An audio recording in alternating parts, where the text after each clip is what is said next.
Okay, well, let's get started. You know what? Last night, I'm sorry. I got the one character done, and I was so tired. It was such a day. But you know what? I slept really well, and that means that we're going to get our two characters out tonight. And we're going to get our characters out tonight, and I don't know. We'll see. I want to make sure we have at least our 3 done. And depending with any other energy or how the flow of things are going, maybe we can touch on another subject, or we can I don't know, we can do something else on the side. If not tonight, then tomorrow. But obviously we got to do it before Saturday, because that's when we have our session, right? Our party get together and our campaign overview. And we got to see who is running, right? PCs, pardon me. PCs are co-DMs. The existence of a player character sends ripples throughout the campaign world in a lot of different ways, from character creation onward. So it's difficult to have a campaign if we don't have characters, and let's get to it. We have 2 to make tonight at least, and maybe more. Maybe we'll do more. Let's see.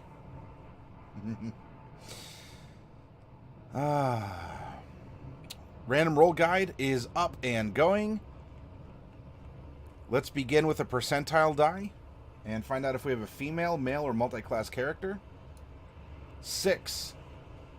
We have a female character who is a half-elf.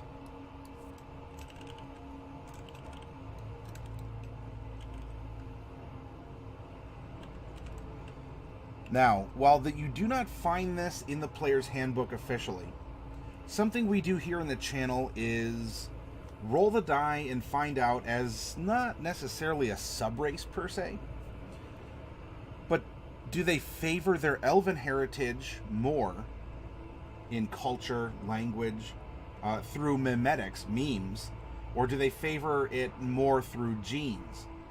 Memes and genes. So I'm going to roll this again and go odds or evens. We have odds. So she is going to favor her human side a little bit more in one way or another. So maybe her eyes are a little rounder, her ears aren't as pointy. I don't know. She has more human qualities than elven. She's still half elven, but she has these maybe a more human demeanor or appearance about her. And we can use it as a tiebreaker or just a fun little personality quirk. Kind of like what you get the difference between a Lightfoot halfling and a stout.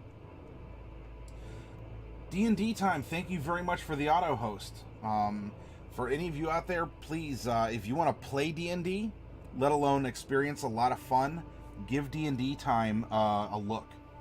Go over, follow them, visit their Discord, and those 2 guys run a great community. It's a lot of fun. And it's really dynamic to see what they do.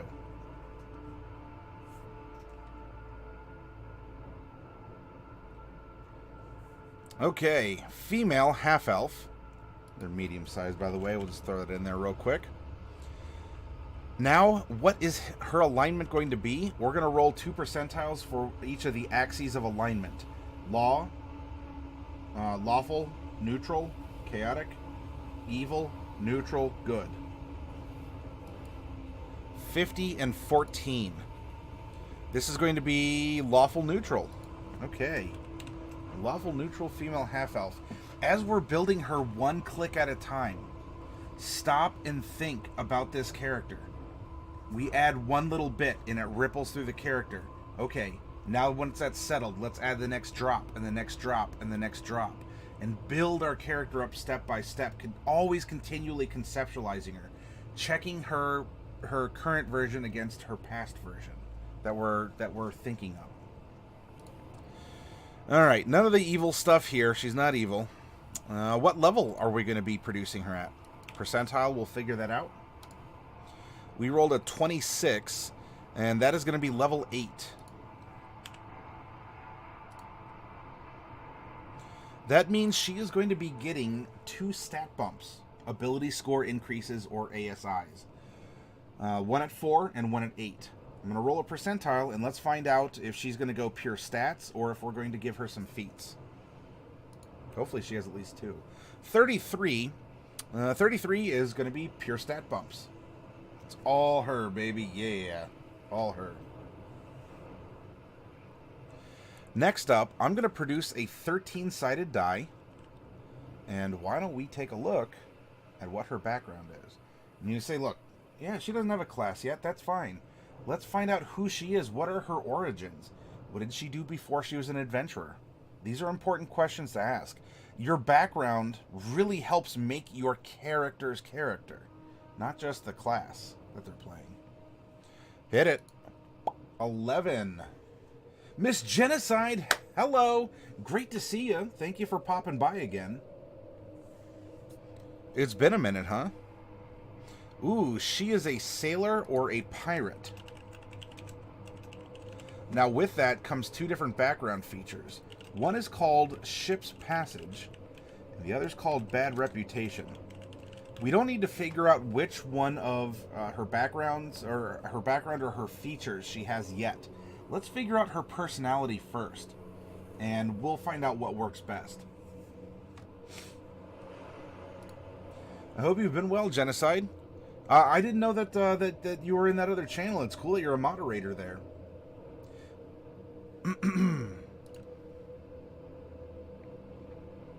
Now, well, let's not roll the D12 just yet. Scroll down here real quick. 2d8 for personality traits. 6 and 1. These are placeholders. Remember, I don't have these memorized, and that's fine. Let's get our numbers in place. Let's get our placeholders, and we'll consult the charts later. Make 3d6 and roll it for an ideal bond and flaw. 3, 2, 1. That's our character that we made last night. Had a 3, 2, 1 also. Alright, now the moment of truth. Everyone's itching. What is her class? Because far too often, and I'm guilty of this too, and you say, "Oh, what? You play D&D? What's your character?" "Oh yeah, I'm an elven wizard." Well, okay, I get that conveys some points, but who's your character? And you could get away with describing your character without ever mentioning race or class. Something to challenge yourself. You've been modding for Rage for almost 3 years. Oh, and you're the DM also. Okay. Well, if you would like to throw a link over there to that channel, you are welcome to do so. It was a lot of fun. Risky Luke, hey, good to see you. Risky also broadcasts some content. In fact, you're doing a Quantum Leap style weekly session where characters bounce from system to system, somewhat similar to that TV show, as they're pursuing a story. And so you get to showcase a lot of different play styles, methodologies, systems, that kind of a thing. Both of you're certainly welcome to promote your channels here, and you can also do so on our Discord.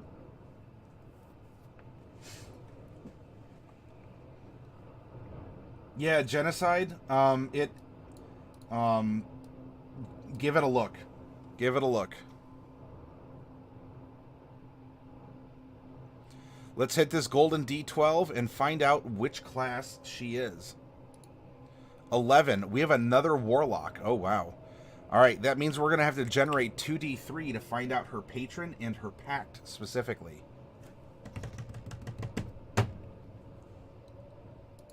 Three and 1. Great Old One, Pact of the Blade.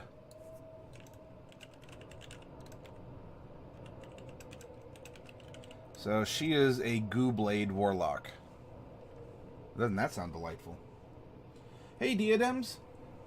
It is Thursday night, and so I imagine a lot of people are overwatching Critical Role, which I'm perfectly fine with.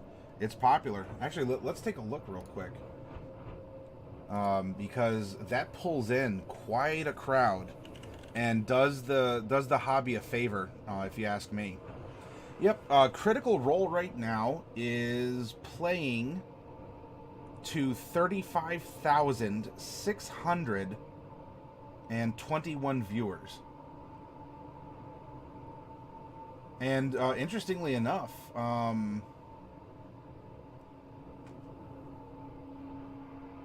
there's even a secondary channel playing tonight, and is currently at 2,697 viewers from Vertente Geek. So this is a big night for some broadcasters. And I mean, just looking at the D&D channel, there's a lot of people broadcasting. Look, we're getting hyped up for the weekend. We really have this, right. We want to get hyped. We want to be filled with creativity and energy, especially going into the weekend, where maybe if we learn a little bit on Twitch here, we can carry that knowledge and energy into the weekend when we play at home, and we can put an angle on something. We can reconsider a character. We can do a lot of stuff with that inspiration. But certainly, I'd wager there's a couple people in our community who are watching Critical Role right now. I mean, almost with 36K, that's amazing, and I love it.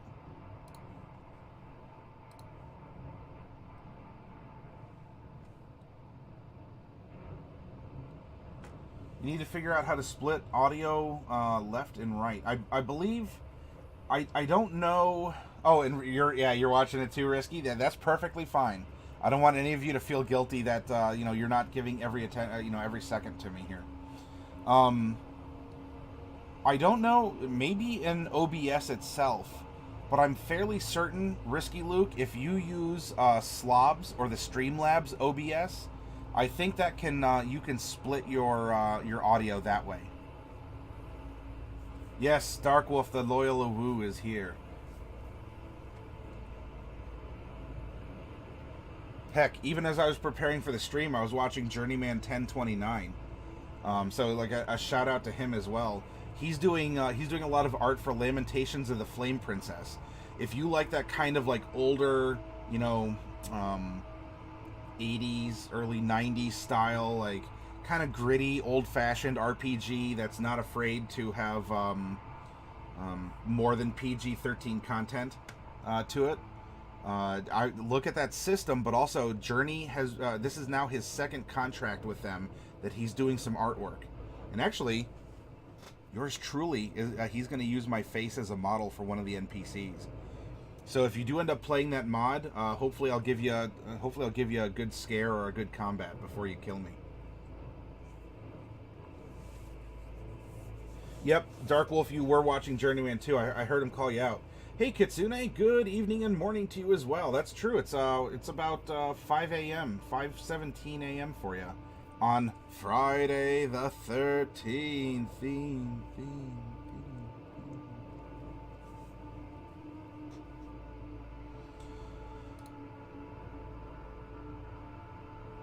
Okay, coming down to Half Elf.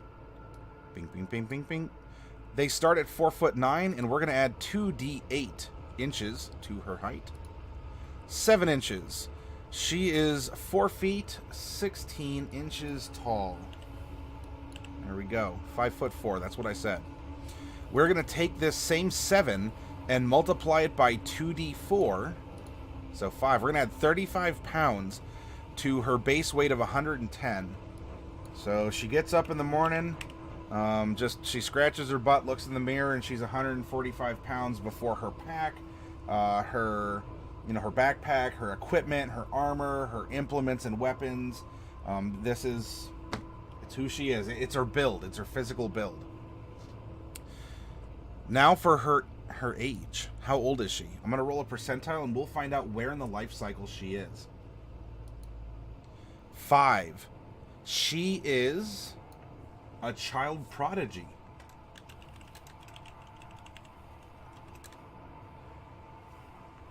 She is that scrappy anime youth that wants to go and either take over the world or protect the world from devastation, and unite the peoples within her nation. I guess Team Rocket wasn't really scrappy youths, but think of it like that, right? Here we have, for a half-elf, she's going to be between 11 and 19. And now she favors her human side a little bit more. So in that case, you know, if we look, we've set an arbitrary, you know, 10 to 15 is the human consideration for a child prodigy, someone who's out in the world and is doing things. So if we want, we could even break the rules a little bit. Instead of going 11 to 19, we could use the human portion. Because look, if we go elf, you're a child prodigy at 75 to 99. Culturally, you're a child. Now, yes, at 20 years old as an elf, you're fully, you know, physically developed and whatnot. This is a cultural acceptance. But I don't know. We can roll a 9-sided die here, and let's find out. I'll just re-roll a 10 if we get it on a d10. 2. All right, so she is 12 years old and setting out in the world. She's already made a pact with a great old one. What is going on, huh? We'll find out.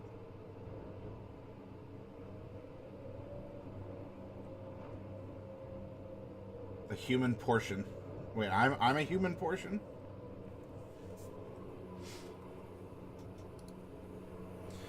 Now that we have completely filled in the random numbers we need to make the character, let's minimize this.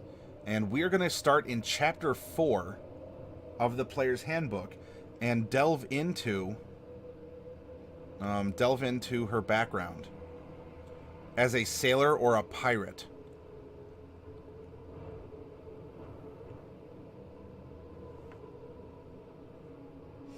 Yeah, Kitsune, we had talked about it before.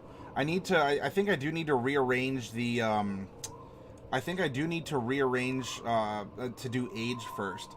And then if it's a child prodigy or a young adult, to maybe take X% off of the height and weight, if that makes sense.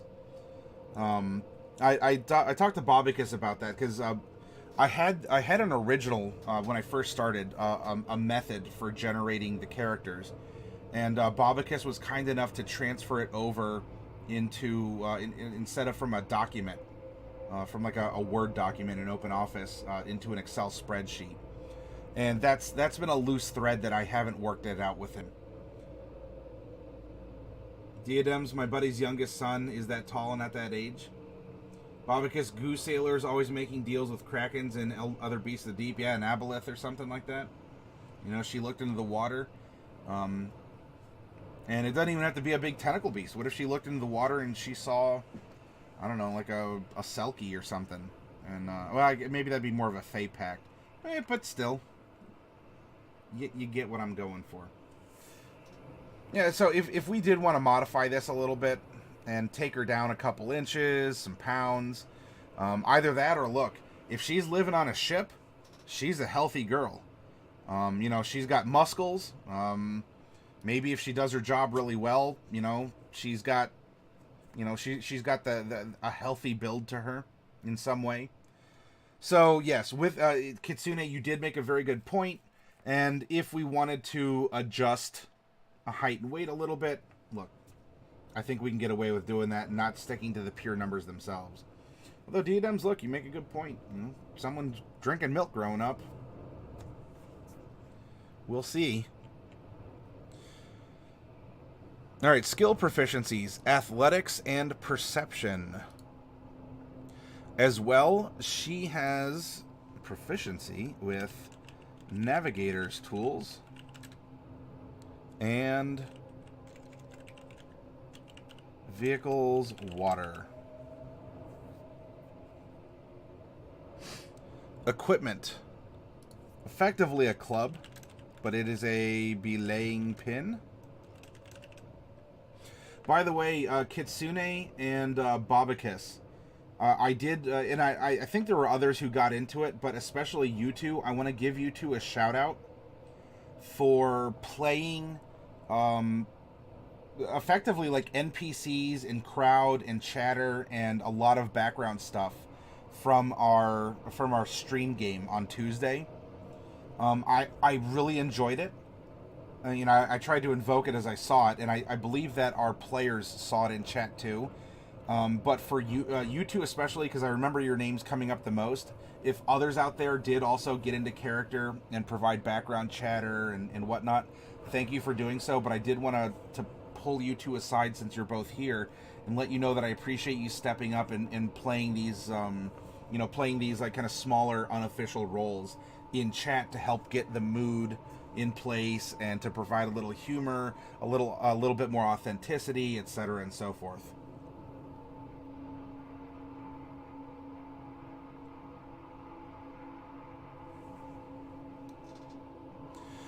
Belaying pin, 50 feet of silk rope. Oh my.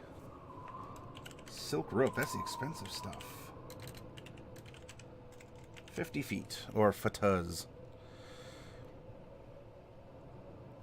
A lucky charm. Ooh, okay. So we have a lucky charm that is trinket number something. We'll have to roll up a trinket for her, and this is what she carries around for good luck. Common clothes.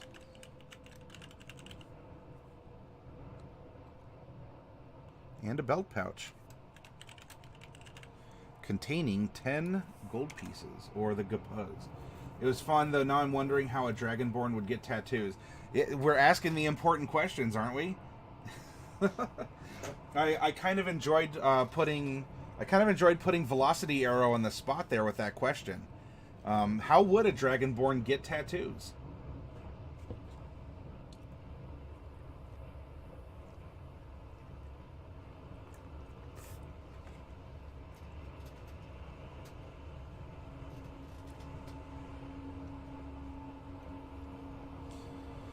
Again, we'll come back and determine if she's going to get a bad reputation or ship's passage, and to determine if she's a sailor or a pirate. We got to dig a little bit more into her personality. Let's look. She's on the cusp of blossoming anyway into full womanhood. Here she is. She's already she's on the seas, and it's not uncommon for children to travel, even as crew. Because of their size, they can get into the little nooks and crannies. Oftentimes, they take on roles such as the powder monkey, right? They're the ones who take the charges and can put them down into the cannons. They're the ones who can get into the cargo areas and really squeeze around and do all this. So yeah, it's not uncommon. You have a cabin boy also, and other roles on board a ship.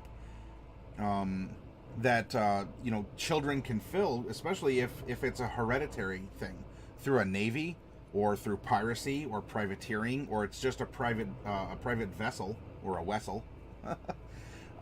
That kids learn the ropes quite literally aboard a ship.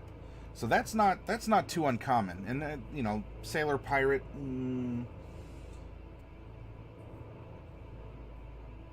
Dark Wolf for metallics. Just weld a darker color to the scales.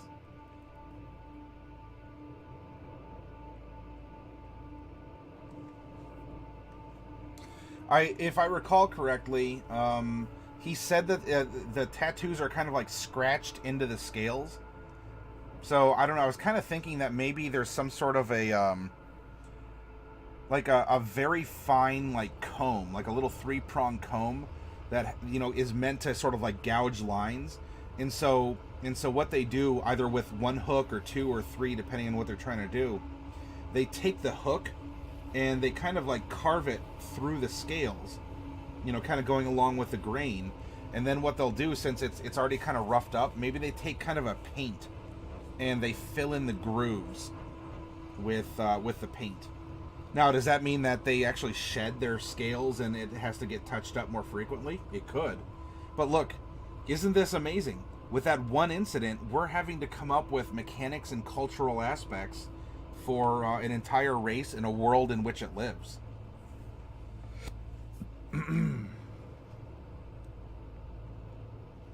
Okay, what are her personality traits? 6 and 1. I never pass up a friendly wager. It's like, hey kid, I bet you won't do X, Y, or Z. And 1, my friends know they can rely on me no matter what. And apparently she's so reliable that an elder patron can count on her for her service as well. And, maybe this elder patron is like grooming her to grow up and to lead, a cult, or to lead a movement, or to just... Look, if you're a great old one, do you remember what it's like to be young? Do you remember what it's like to have that youthful joy and nativity, or not nativity, naivete? What if, honestly, this great old one made a pact with her so that it can, he, she, it, we, they, can just relive youth? Maybe there's no real ulterior motive. Here we have an innocent child, she's learning, she's spunky, she's, she's a member of a crew, and she's growing up. She hasn't faced adulthood yet. And maybe this great old one wants the pact with her not to drive her mad or to do something. What if it formed this pact in order to just be able to relive a little bit of youth? So, it's almost like a passenger, looking through her eyes and experiencing the changes in her personality, in the way that she can, the way that she conducts herself, physically as well, because she's on the cusp of some great changes there too.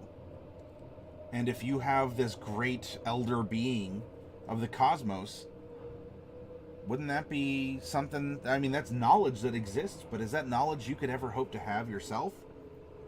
I think that barn door is closed way after the horse is led out. Possibly a paint wash deal? It could be. It could be, Dark Wolf.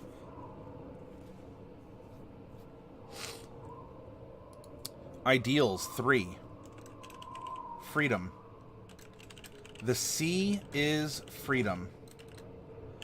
The freedom to go anywhere and do anything. Oh, she's a very, very much a free spirit. Bonds 2. The ship is most important. Crewmates and captains come and go.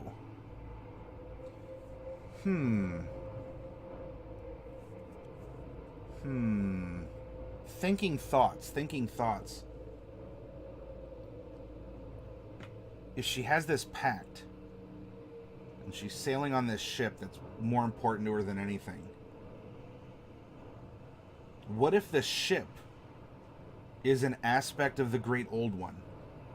And in an effort to learn about the world, it has taken this form.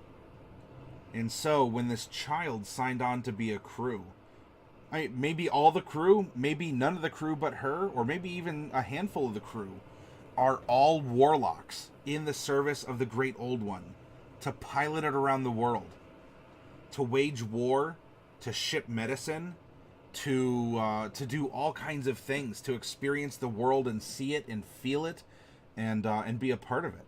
Wouldn't that be interesting? With a Great Old One, I mean, even elves are the briefest of lifespans to them, says Kitsune. Would the patron even necessarily understand that she was a child? Maybe not. It could just be a curious bauble, but one that it hasn't experienced yet. We are talking about a foreign intelligence and outside influence. I mean, Kitsune, on our Discord, you've been working on your lizard folk or your crocodilian style race that have values and morals apart from our own. And so to average humanoid, they may very well be an evil people, even though they're just living their lives normally. Maybe a lot more closer to nature. Nature can be very cruel seeming. Dark Wolf, I watched the show called Face Off. Great show, I recommend it. And I remember someone made cracks for a scary doll character. Basically, they watered down some paint and put it over in the cracks and wiped off the excess. And you know what? You can also buy some special shatter-style paint. You paint it on, and as it dries, you actually get that kind of fun cracking effect on it. It looks like an old porcelain doll's tumble down the stairs. Flaws. Number 1. I follow orders even if I think they're wrong. So the ship could be an aspect of this Great Old One. The captain could be the Great Old One. or the captain's also under the influence of the ship and follows them, she's obviously a free spirit. And so this coming of age could be very symbolic for her. She needs to learn that balance between freedom and order. She needs to learn that, yes, she wants to be free and sail on the seas. The ship is important and does require care, but you also need to do things on land. You also do need to follow orders. If you want to go someplace, you have to be able to get there, and you got to do it in an organized fashion. And a lot of this seems to just naturally fit in with this lawful neutral alignment that she's picked up. Dark Wolf, I was thinking that'd be how Dragonborn tattoos work. And you know what? You could even do something, too, if it's not a paint wash. It could also be something like an acid etching. I mean, then you got to worry about black Dragonborns and how'd you do that. But I think you get the idea. Possibly put a gloss coat over the scales to protect them. Oh, yeah. Yeah. The brains out there are spinning and conjuring up wonderful ideas.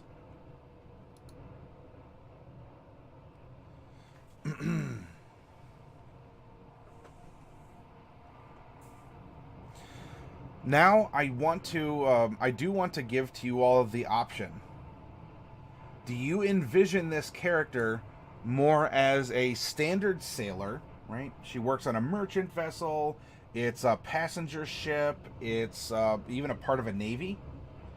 Or do you think that she has grown up on a ship that has conducted piracy? You know, she's seen, hey, Romonger, great to see you. Oh, mister, huh? Whoa, quite a title.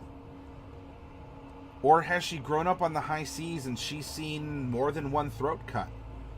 She knows how to divvy up plunder and treasure and how to size up merchant vessels, not just to be one, but to sack them.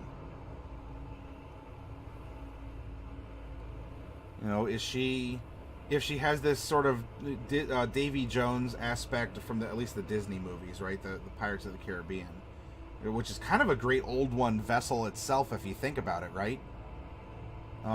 If you're familiar. Anyway, just take my word, it's kind of a great old one vessel. So do you see her more as a sailor or a pirate?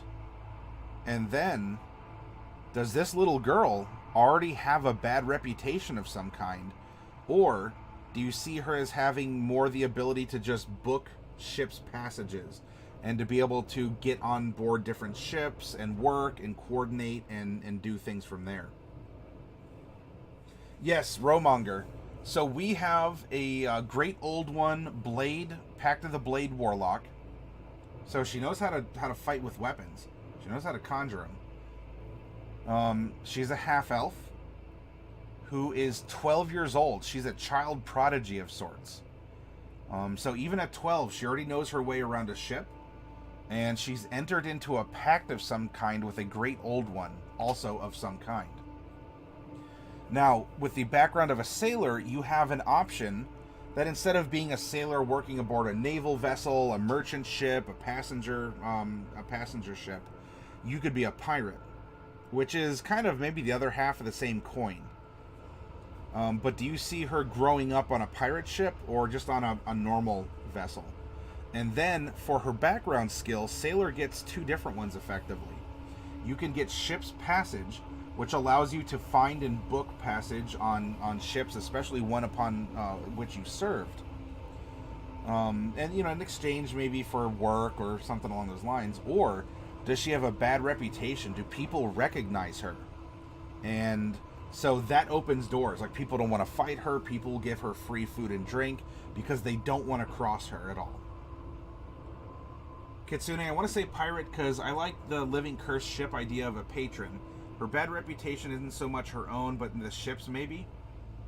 Ah, okay. So maybe she does not have the bad reputation, but because she's flying the colors of the ship, she is having a bad reputation back her up. So she walks into a restaurant, and she is this, apparently a well-built, girl. But there's almost this shadow, maybe even a slightly physical or a manifested shadow behind her that people say, oh, she's running with this crew. And so she has a bad reputation because of that. Maybe ship's passage, being experienced with ships and young, probably could easily get rides in exchange for working. Well, because I like the pirate ship with a masthead made out of some arcane material that is a connection to a great old one. Alright, so we're talking... Alright, it seems... Pirate all the way, says Ro. Alright, so it looks like then she's growing up on a pirate ship. And in that case, do you want her to have the bad reputation? Maybe not personally, but because she's running with this gang, even if she doesn't fully understand it? Or do you want to keep her with ship's passage so that she actually has some influence, personally or otherworldly? She has some influence because, look, if she's a great old one, she can get into people's minds and make them think, you know, these are, you know, you will let us on board. I will let you on board. You will give us first-class cabins. I'm sorry, ma'am. All the first-class cabins are bought up. You'll at least give us free buffets. That I can do. Good.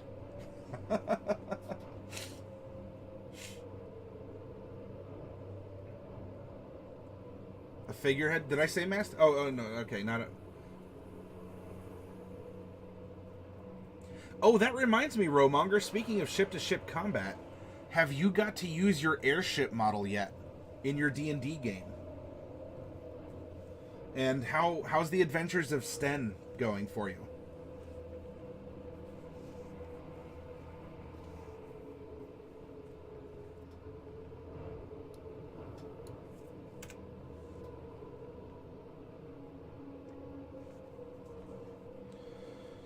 Alright, so we have a pirate with a bad reputation.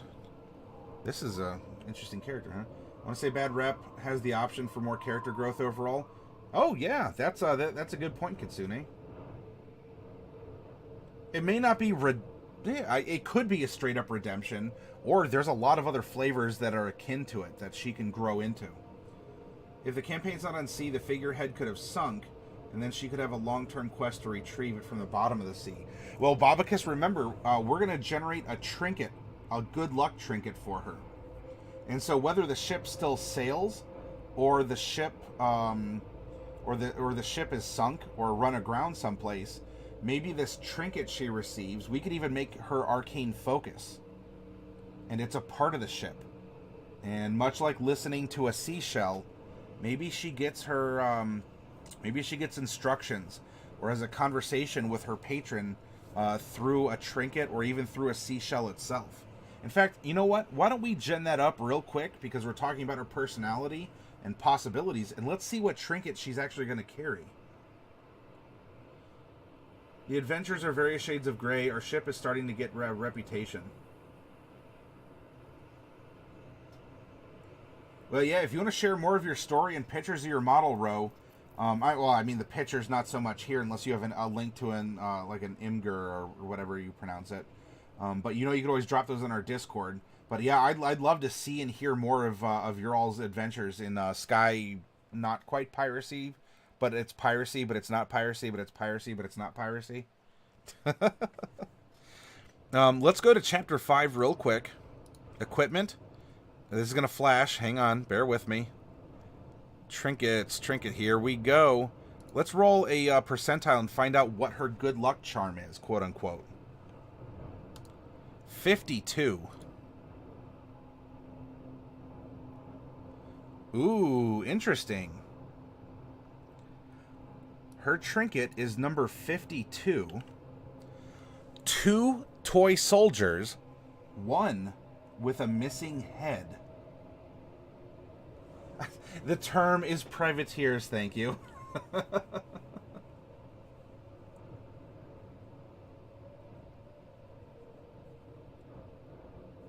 Kitsune says, going back to the Pirates of the Caribbean idea, part of the ship, part of the crew. Can you finish that thought? Because that aspect in particular is escaping me right now.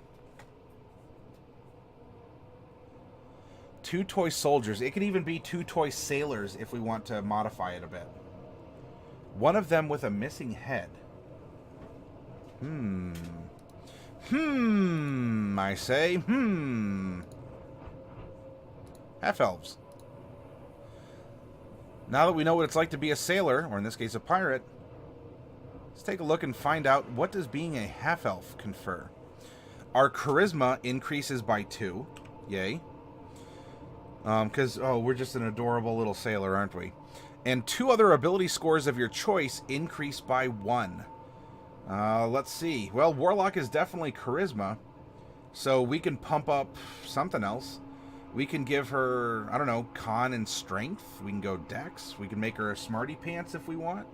But we could put 1 in something else. For right now, I don't know. Let's just put 1 in 1, and we'll move those around. But we're definitely fixed on the charisma.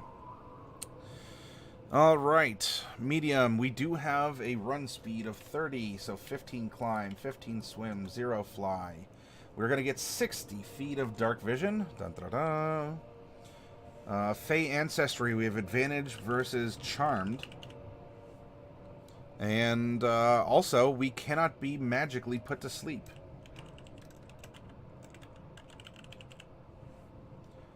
We're going to get proficiency in 2 skills of our choice as well. We can speak Common, Elven, and some other language. One toy is a sailor, one is a pirate. The sailor is missing the head.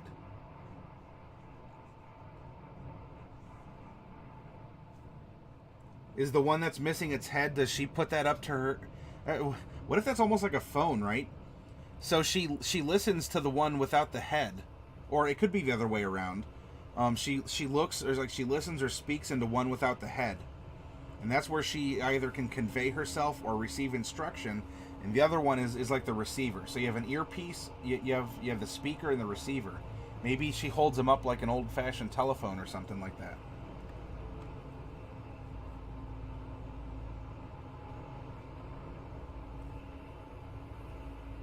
She could totally have a license to pirate and be a privateer. But does she have a permit for that license? Kitsune specifically, in Pirates of the Caribbean 2 and 3, Davy Jones's crew were consumed or corrupted by the Flying Dutchman, becoming parts of the actual ship if they rebelled against his will. Seemed to tie into the idea of people come and go, but the ship remains. Oh, yeah! Alright, I got you, Kitsune. I see what you're doing there.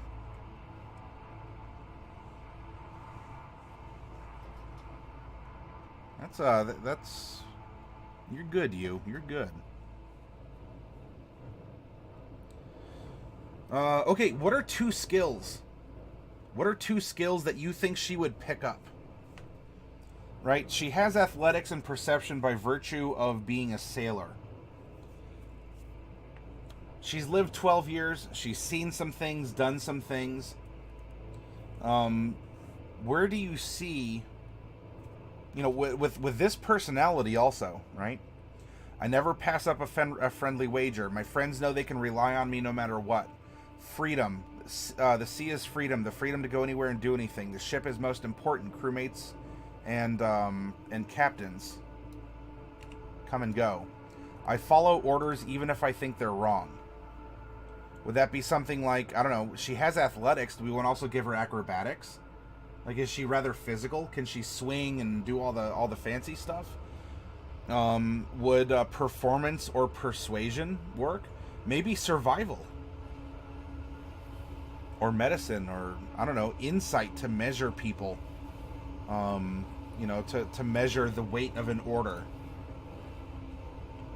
Maybe she has a history.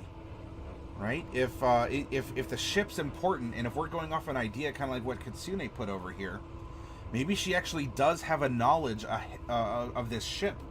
There's a history to it, and she reveres it. She adores it. She can't read enough about the adventures of this ship, whether they're real or imagined. Maybe she puts them to her shoulders and asks them questions. The pirate gives her bad advice, and the sailor doesn't speak. Meaning that she has to... The pirate always gives her bad advice, but the sailor... She has to be the sailor's head or something? Because I get what you're going for, right? You have the devil and the angel on your shoulder, and, you know, they're bickering, trying to whisper advice in your ear. Here, though, we have one dolly who whispers bad advice. and another one who doesn't whisper anything. And so how would that... Not that everything needs to be balanced. Please. It's a trope for a reason. Balance doesn't have to always be maintained or exist in perfect harmony. It happens, it comes, but it also goes.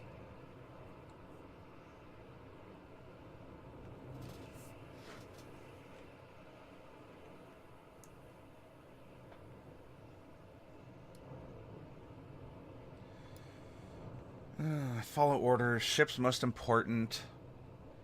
The sea is freedom. Never pass up a friendly wager. Friendly wagers could involve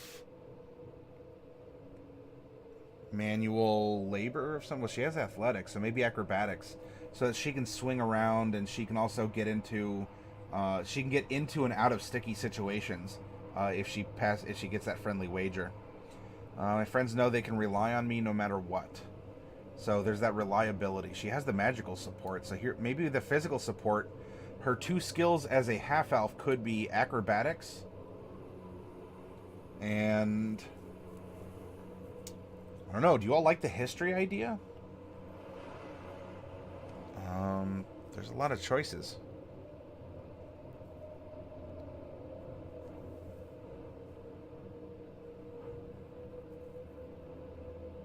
Insight could work a lot, I think.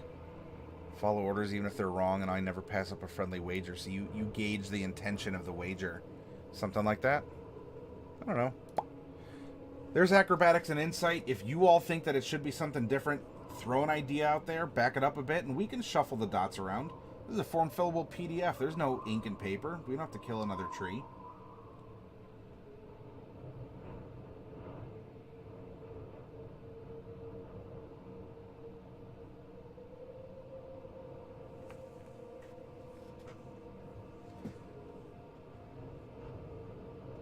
Maybe she doesn't always take the pirate's advice coming up with her own ideas, but doesn't have the positive outside influence. Well, in that case, so where's this great old one coming into play, Dark Wolf? Alright, now that we have our half-elf, by the way, we can collapse that and go down to classes and revisit Warlock from last night. We have 8 levels of Warlock right here. This is what we're getting. Our proficiency bonus is +3. And we're going to know 3 cantrips. 1, 2, and 3. We're going to know 9 spells, and we're going to have 2 spell slots of 4th level. So 0s all the way here, because Warlocks are fun and weird with how they cast. And we're going to know some invocations.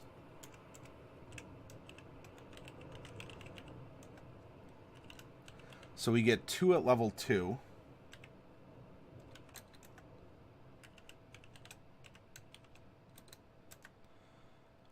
Fifth level.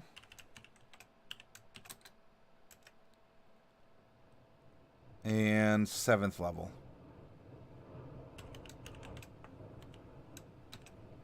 There we go.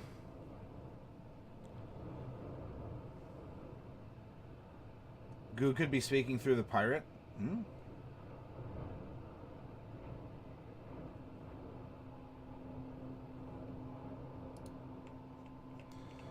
Warlocks are D8 hit die classes, and we're 8th level, so we have 8 D8 hit die to use to help recover in between, you know, combats, or if we trigger a trap and before we get to the next one. It represents innate healing ability, mental, emotional, physical, etc., etc. We do get light armor proficiency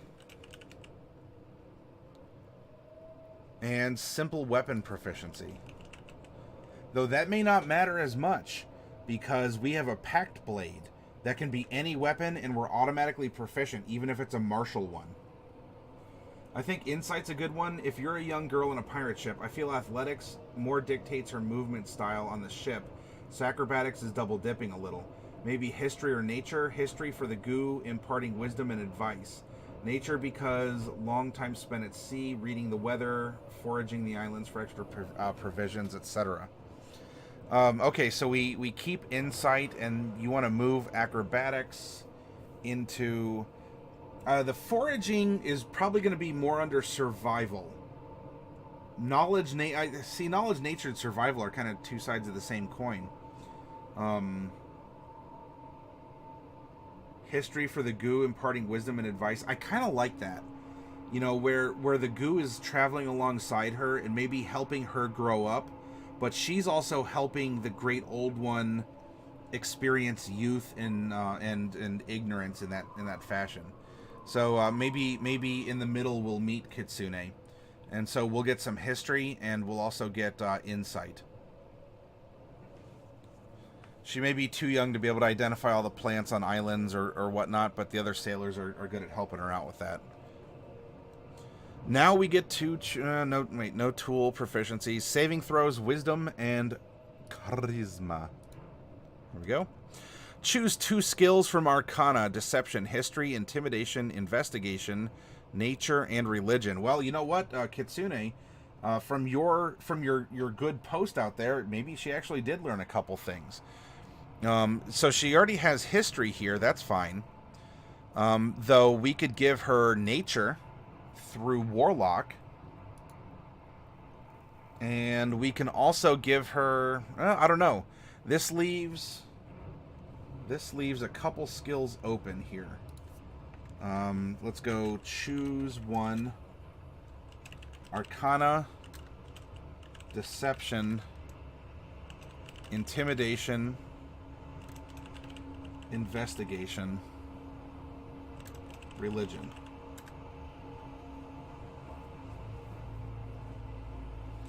While you all are considering that, let's look at her equipment. A light crossbow and 20 bolts or any simple weapon. I don't know. Maybe she's proficient with a light crossbow. Monochrome, hi. Welcome for the suggestion for participating. Why do you think investigation for this character, JT? I certainly don't mind selecting it, but what's your reasoning? Even if it's a gut feeling, what's giving you the gut feeling?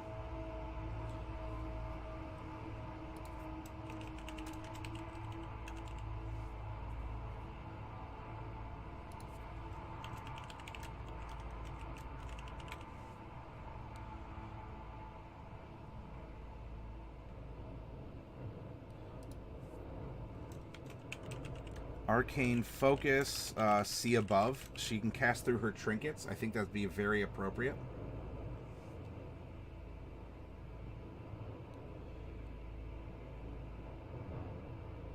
Well, I mean, I imagine it could be useful.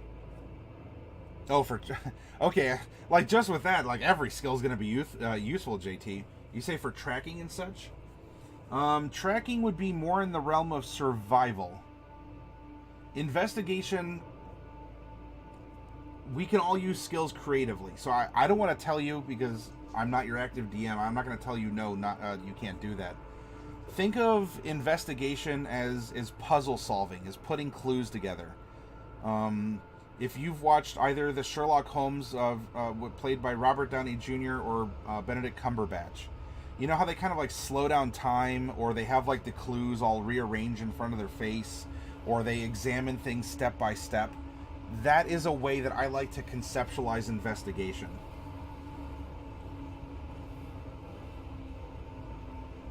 And she could still investigate. There's nothing saying that she can't. Just look at if we build to her character, who is she as a child on the cusp of womanhood, who's grown up on the seas, who's learned to be a sailor, and who's made this pact with this great old one, who in its own way is a benign observer of youth and experience and such. Yeah, bullet time, but with math. There you go, JT. And you know what? You can even, if you want to make that argument, right? Well, investigation. If this great old one does want to experience a child's mind and how she pieces things together, maybe investigation is that medium for transferring the thoughts and experiences and trying to rationalize things from a point of ignorance into how does this work into one's life. Kitsune, deception, mainly for similar reasons to insight. She reads people, but she also can use that to manipulate people, using her young age to her advantage for people who don't expect this young girl to be a blade-wielding pirate. Well, there's 2 solid suggestions. I could go with both, and we could do investigation and deception, and we drop nature. Do you want to do that? Or do you want to keep nature, and you want to go with investigation or deception? I think there's 2 compelling reasons to take either skill. Let me know out there what you'd like to see. Now, a Scholar's Pack or a Dungeoneer's Pack?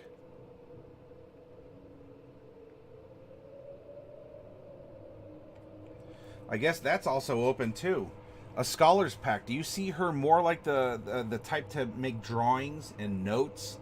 And, you know, because a Scholar's Pack comes with ink and paper and I think a scroll case and things like that. Whereas a Dungeoneer's Pack, it could be useful on a ship. Because, you know, you could use the climbing hooks and things like that aboard. Or do you see her more of a delver, more of a physical activity character than a mental character? You know, one pack supports mental activity, the other one supports physical activity. Which of those packs would you think that she would be more likely to carry? Then lastly, we're going to strap on some leather armor on her. Give her some kind of a simple weapon. It could be ranged or it could be melee. I'm just going to put simple in... there we go. A simple and 2 daggers. Always carry daggers. Drop nature. It seems to be the least fitting for the character style. So let's drop nature and give her investigation and deception. JT, you think she's more of a physical character? So she'll want the, you know, if she does take a, you know, a leave from the ship, you know, this will allow her to still be able to climb and get into tight spaces and out of tight spaces, and go from there. So you see her more of like a physical, like a jungle gym character than a sit down and do her homework character.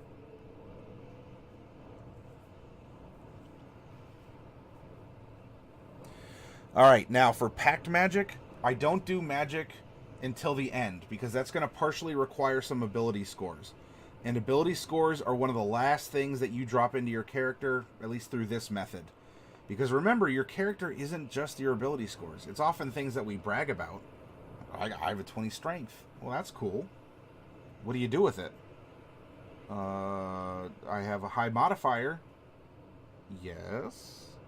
What do you do with it? Athletics. Okay. Okay, so she's a jungle gym kid here. Dungeoneer's Pack. Bada boom. Thank you for your input on this, Monochrome, or JT, however you'd like to be addressed. We have our Eldritch Invocations, our Pact Boon. We are going to get Pact of the Blade at level 3. You can use your action to create a Pact weapon in your empty hand. You can choose the form that this melee weapon takes each time you create it. You are proficient with it while you wield it. This weapon counts as magical for the purpose of overcoming resistance and immunity to non-magical attacks and damage. And there's some other rules about it, summoning a distance from you, etc. The weapon, ooh, I mean, if she really wants to, she can manifest a great axe. And she's proficient at using it. We'll get to our ASIs here in just a little bit. She's going to get 2 of them. And she doesn't get Mystic Arcanum from being a generic Warlock. So now what we're going to do is go over...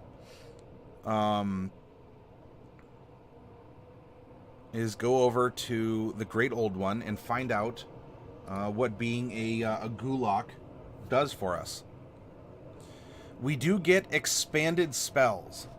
Now, as I said last night with our other Warlock character, These are not domain spells or oath spells or circle spells like you get with clerics, paladins, and druids. They don't, you don't just get to write them down. What they do they do as their function, they will replace or add options to you, right? As a warlock, you learn spells as you level up. What the expanded spells do is give you more options than just the regular warlock spell list has to offer, as those spells are thematic for the pact in which you are a part of, or the patron to which you've signed an agreement. So that means that we can get Dissonant Whispers or Tasha's Hideous Laughter instead of some other first level warlock spell, because normally I think those are bard spells. But we could take these spells by being a Gulak. We have what's called an Awakened Mind. Your alien knowledge gives you the ability to touch the minds of other creatures. You can communicate telepathically with any creature you can see within 30 feet of you. At level 6, you get an Entropic Ward. At 6th level, you learn to magically ward yourself against attack, and to turn an enemy's failed strike into good luck for yourself. And we're not quite at 10th level yet to get Thought Shield, but there you go. Hey, Bubonic. Good to see you. Now we can slot some invocations into her. Invocations are spell-like abilities. At least that's what they were called in 3rd edition, right? These are extra spells that you can have access to, or physical feats, or even recreations of a feat as per Chapter 6. And so we should ask ourselves, which feats would she take, given her style, her personality? You can argue, and it's a solid argument, that Blade Warlocks have an invocation tax, a quote-unquote invocation tax, to take, what was it?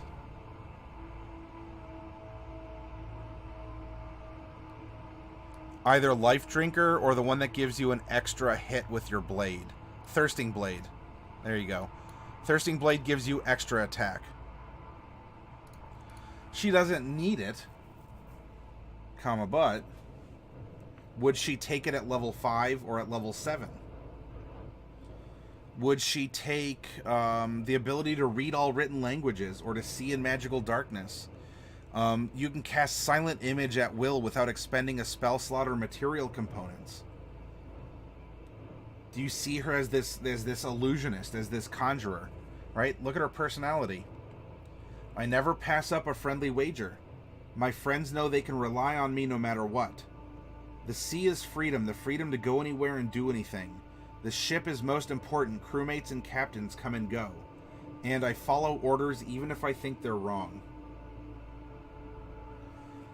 You think Eldrick Spear would be a good one? When you cast Eldrick Blast, the range is 300 feet. Oh yeah, so for ship-based combat. JT, what are you saying no to?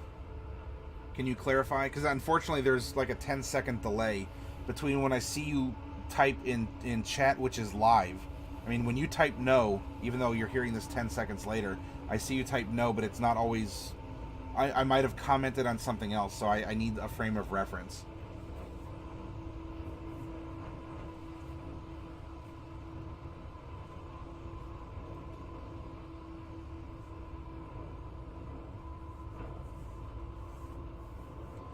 Thief of Five Fates could be cool. You can cast Bane using a Warlock spell slot. No to the Shadowcast thing. You don't think that she'd take... you don't think she'd take Eldrick Spear as an invocation? Or did you mean Misty Visions?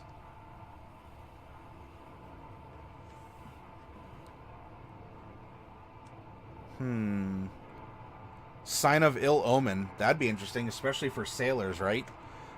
You can cast Bestow Curse once using a Warlock spell slot. Curse is... I think Curse is an underused spell, in my humble opinion. And I'll show you. Let's go to Chapter 11 real quick. I'm not saying this to bait you all into saying, yeah, come on, let's do it. I want your honest feedback. Which invocations do you think that a character like this would take? But let's go to Bestow Curse.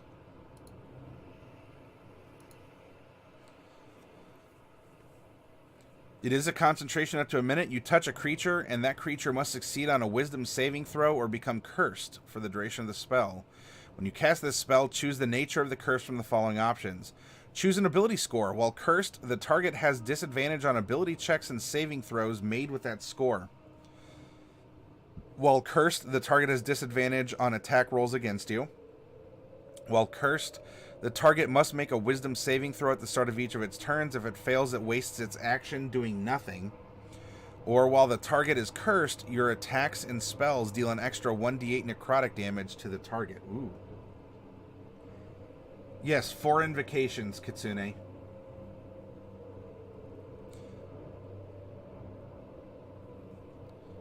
At the DM's option, you may choose an alternative curse effect, but it should be no more powerful than those described above. The DM has final say on such a curse's effect.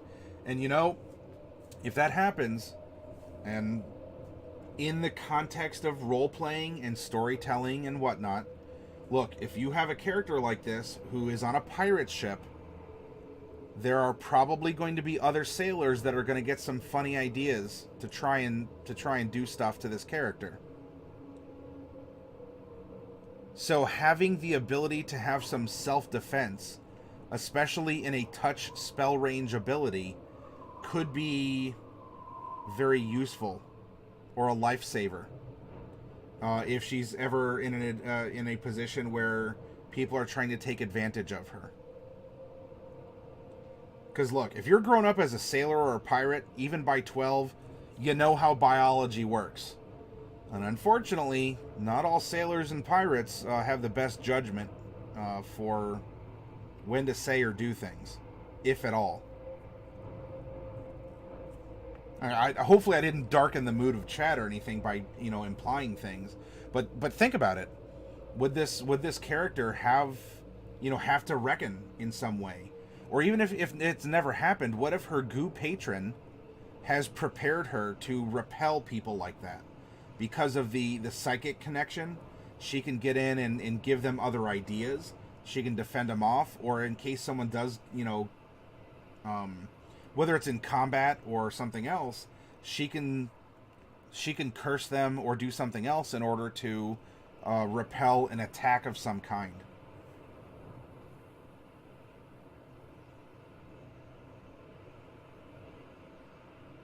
Uh-oh, King has disadvantage.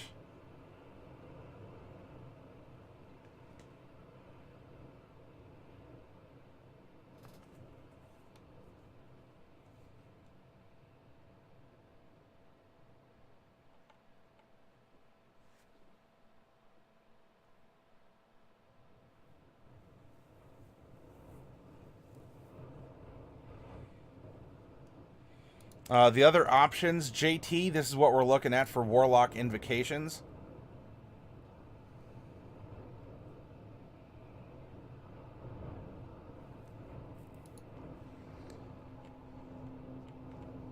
We can add some damage to our Eldrick Blast, which is a very powerful cantrip.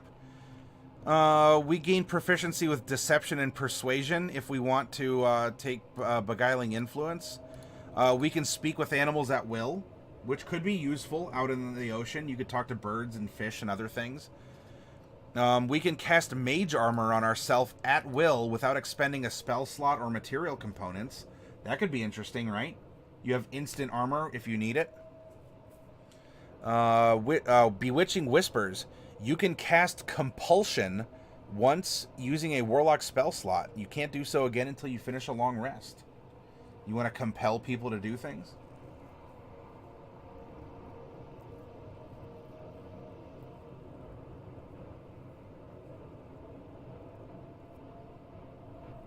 Oh, thank you for the follow. I Schwarz 94.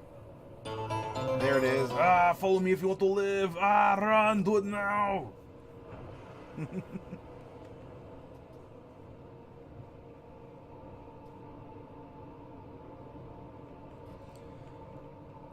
Devil's Sight, you can see normally in darkness, both magical and non-magical, out to 120 feet. Dreadful Word, you can cast Confusion once using a Warlock spell slot. Eldrick Sight, we can cast Detect Magic at will. That's pretty good.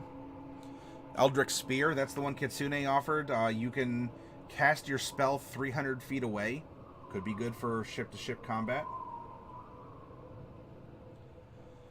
You can cast False Life on yourself at will as a first level spell. That gives you temporary hit points. Eyes of the Runekeeper, you can read all writing. Gaze of Two Minds, you can use your action to touch a willing humanoid and perceive through its senses until the end of your next turn, as long as the creature is on the same plane of existence as you. You can use your action on subsequent turns to maintain this connection, extending the duration until the end of your next turn. While perceiving through the other creature's senses, you benefit from any special senses possessed by that creature, and you are blinded and deafened to your own surroundings. So that's a way that we could have, we can sort of navigate through other people's brains and have them do stuff willingly for us. Mask of Many Faces, you can cast Disguise Self at will. So we can change our appearance in different ways. What else can we do? Mire the Mind, you cast Slow using a Warlock spell slot. Misty Visions is the silent image at will. One with shadows, while you're in an area of dim light or darkness, you can use your action to become invisible until you move or take an action or reaction. We can't take Otherworldly Leap. Repelling Blast. When you hit a creature with Eldritch Blast, you can push the creature up to 10 feet away. We can do Sculptor of Flesh. You can cast Polymorph using a Warlock spell slot. Sign of Ill Omen is the Bestow Curse. Thief of Five Fates, you can cast Bane once using a Warlock spell slot. Thirsting Blade, that allows us to attack twice with our Pact weapon.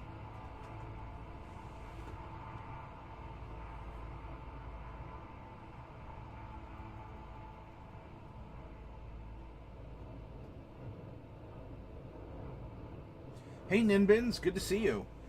Eyes of the Runekeeper stacks well with detective skills. It does? Do you see her as a detective or just as someone who's living life on the sea because she enjoys her freedom?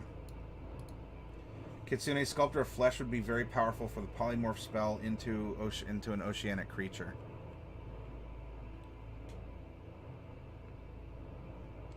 So if we did that, if that was her Sculptor of Flesh. Now we have 2 level 2s and a level 5. We could give the Bestow Curse. She can take the she could take Thirsting Blade, which I think King, was that you that described it as a Thirsting Blade as an invocation tax on blade locks? Whispers of the Grave would be interesting. You can cast Speak at Dead at will, or Speak with Dead at will. And we can't take Witch Sight yet. I'll be playing a Goliath Fighter whose design is based on a Roman Legionnaire. He has a donkey called Echor and carries lots of supplies for the open road.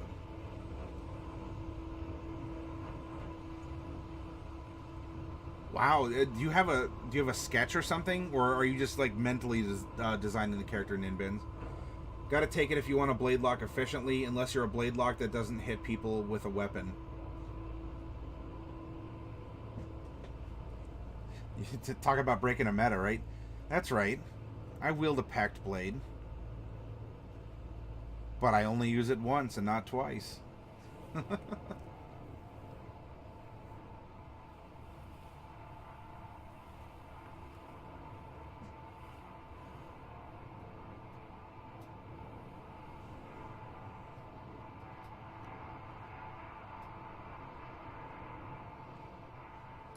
So if we did give her this, and she has the ability to attack twice...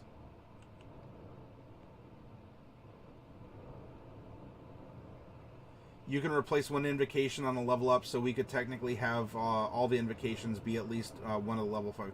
Yeah, Kitsune, that's true. You do bring up a point that you can replace spells and invocations on level up as a warlock. I guess doing this simply, if you're just going raw, you know, all the way, and you're going to keep what you're going to keep, that is true. So the list here shows when you get those, but they can be replaced later on down the line. You know, so there's our minimums there, right? Minimum 7 for Sculptor, minimum 5 for Thirsting. Though technically on a level up, we can replace our level 2s with something else. In that case, what would you like to also replace? Do we want to go with the Disguise Self? Do we want to go with the Eldrick Spear? So that she can cast... so yeah, she's good at melee combat, and she can snipe you from a far distance. Yeah. Gaze of Two Minds. Do you think she would like being able to see through other people's minds? I mean, I guess that's one way you could try growing up, right? You know, you get someone to, you know, be like, hey, well, what's it like being a baker? What's it like being, I don't know, someone else? And you can do so because you're like living through their eyes and ears and other senses. Repelling Blast. Hmm?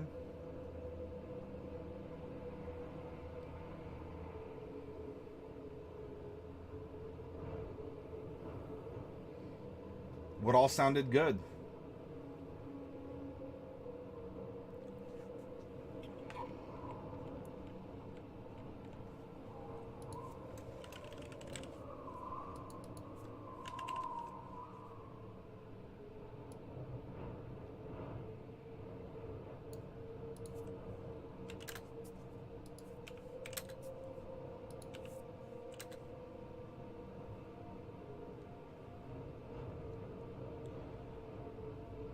Let's see, we had 3 of those. Our spell slots at 8th, where we have 2 at 4th level. So 0, 0, and 0. Whoop, hey. There we go. Spells known at level 1, we get 2.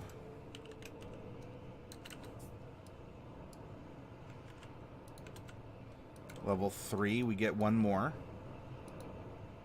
Or, I'm sorry, level 1, level 2. Then we get 3, 4, 5, 6, 7, 8. Whoops.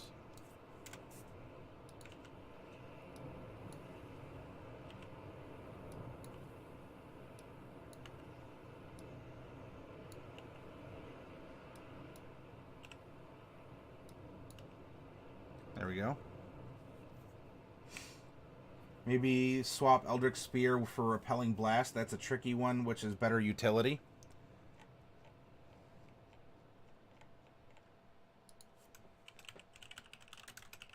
Okay.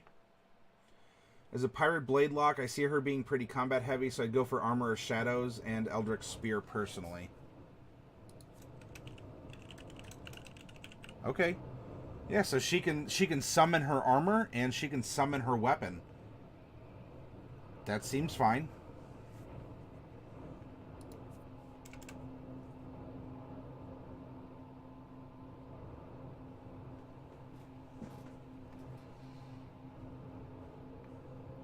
All right, now we need to talk ability scores, because that's going to fill in the rest of our character sheet and help guide us through the rest of the process.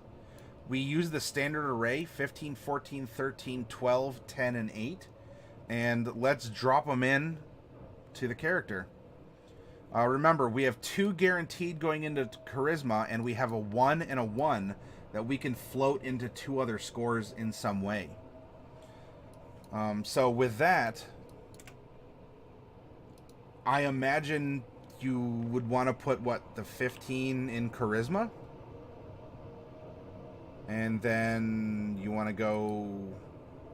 I don't know. You see her being strong? Is she a strong girl? 14 strength, so she can wield that great sword or that great axe, Pact Blade. Or you want to go? Do we want to go like charisma, dex, strength?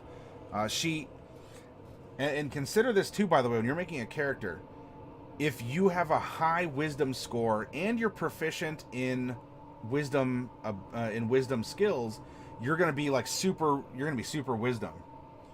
Don't be afraid of not having a high ability score, but having proficiency in something in that ability. Because as you level up, your proficiency bonus will mean a whole lot more than your ability modifier. So she could be ignorant. She could have an 8 wisdom, but she'll still, by the end of the day, have a good insight and a good perception. Are they going to be the best? No, but they don't have to be. They're going to be better than her other wisdom skills for sure. And it just means that she's specializing in those skills.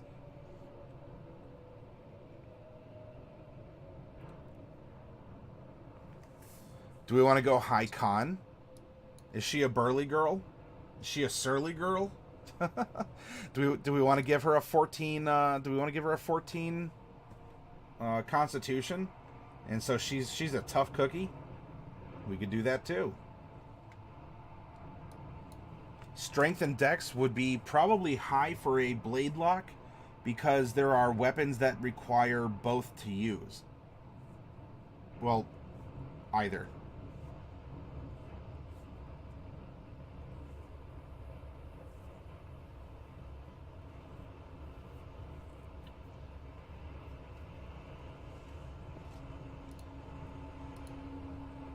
I think maybe you all can suggest otherwise. If we go a 15, 14,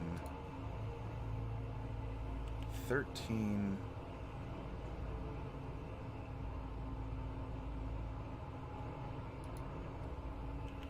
12,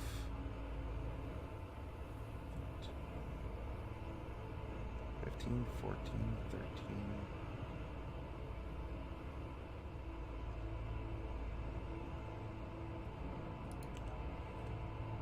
10. I don't know, do we want to give Con as the dump stat? It may seem weird, and I challenge you at some point in time, play a character that has Con as a dump stat. Is she, because she's a young girl, she's 12, maybe this just represents she can't take a lot of punishment yet. She can be clever, and she might be able to, dish it out and go for the kidneys, but maybe herself, her body's just not developed yet. It's not developed to handle seasickness all the time, or she's going through these these changes, or she's strong but just she gets sick easy, and she's around a lot of people that carry a lot of different diseases. Kitsune saying strength 14 plus 1, dex 13 plus 1, con 10, int 8. Okay, so if we do that, then I think what we can interpret Kitsune is she doesn't have a high intelligence herself, but maybe her patron is granting her this knowledge of history and investigation skills, and that's coming as part of her pact with her great old one. Alright, so if we do that, that's the 14 and 1, 13 and 1. You want to put the con at 10 and the int at 8. Wisdom at 12 and the charisma at 15. So if we do this now, that's going to put our strength at 15, our dex at 14, and our charisma at 17. In that case, did you want to split one of the stat bumps? Because remember, you get an ASI at 4, an ability score improvement at 4, and one at 8. When you get these bumps, you can increase one ability score by 2, or 2 ability scores by 1. So we could use one to round up charisma and strength to 18 and 16 respectively. And in that case, where would you want to dump the other 2 points that we have available?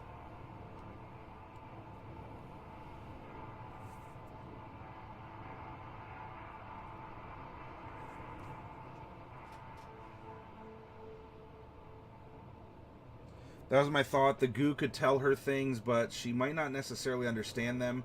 Con 10 is because while she may not be sturdy, ships aren't nice places, as we explored on Monday, so a weak con person wouldn't last long. Okay. JT, you'd wanna pump her dex up to match her strength. That would give her a lot of versatility, offensively and defensively, that's for certain. Right? Because if the first one goes into strength and charisma, and then the second one would pop into dex and give her a 16 dex as well.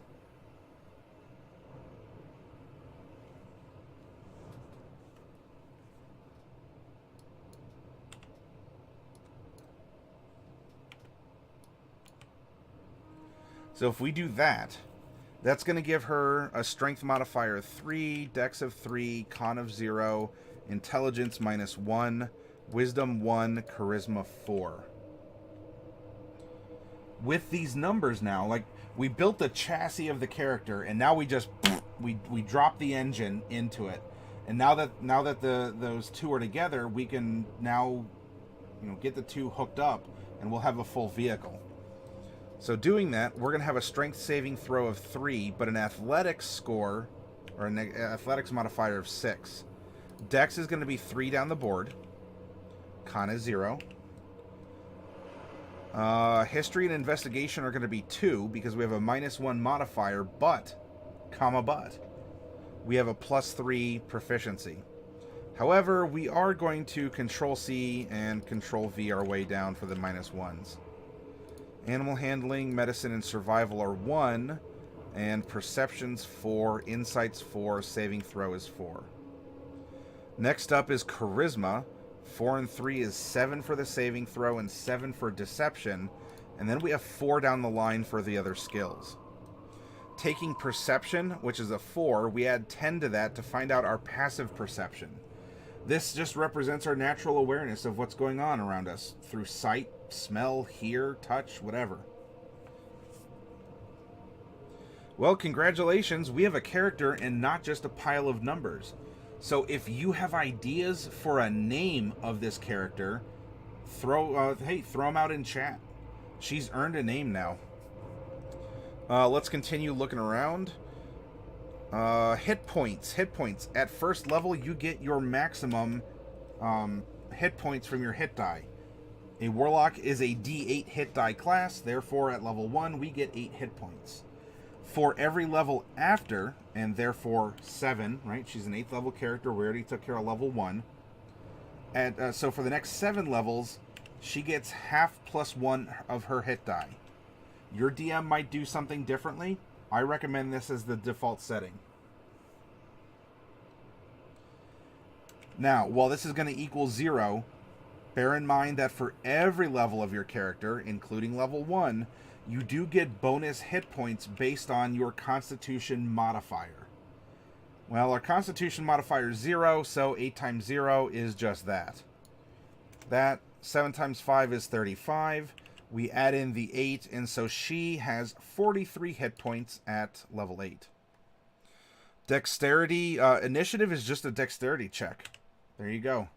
So unless you have something that modifies your any dex skills or initiative specifically, that's what it is.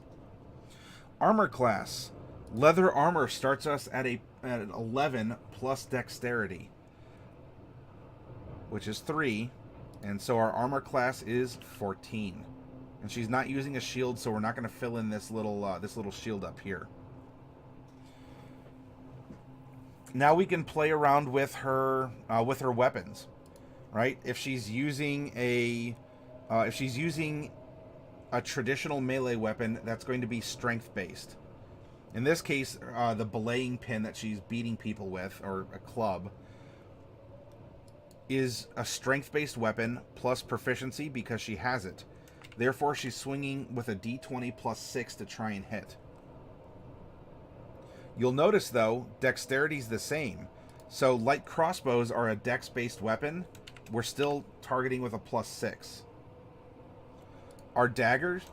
Dagger's interesting because you can choose to use either. In this case, because her strength and dex are tied, it's not necessarily going to matter. Though, I don't know, for clarification, you might just want to tell your your DM which you're using. I don't know. That's really your call, or if your DM asks about it. And then she gets some other kind of simple weapon here. I don't know. She can carry around... What would be thematic for her? I was going to flash a little bit. What would be thematic for her to carry around? Great club, hand axe, javelin, light hammer, a mace, quarterstaff, sickle, spear, unarmed strike. Maybe, I don't know, maybe she carries a light hammer, right? We're talking about how oftentimes kids were sailors because they could get into the little nooks and crannies. Maybe she carries a light hammer or a throwing hammer with her so that she can get into tight spaces on the ship and help drive nails or to, you know, keep the ship going. And it just so happens that she's practiced being able to hurl this hammer at people if it's necessary. So if we do this and we give her a light hammer, that is strength-based +6. Now, what's interesting, yes, this is a melee weapon.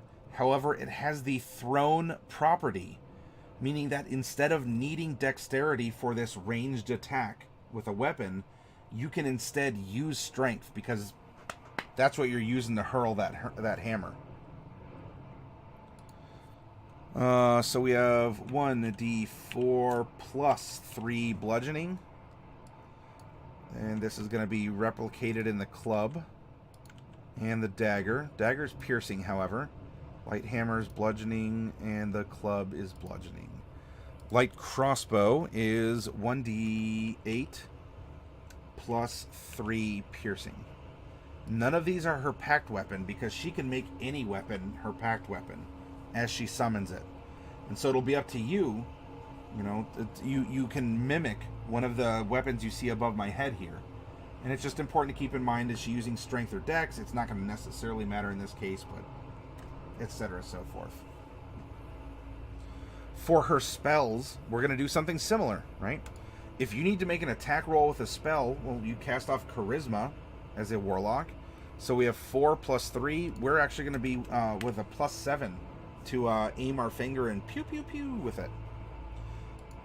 The difficulty to resist the effects of our spells is your attack modifier +8. Therefore, an enemy would need to pass a DC 15 check of some kind, or a save, against whatever the spell is demanding needs to be saved to resist the effects or to mitigate damage.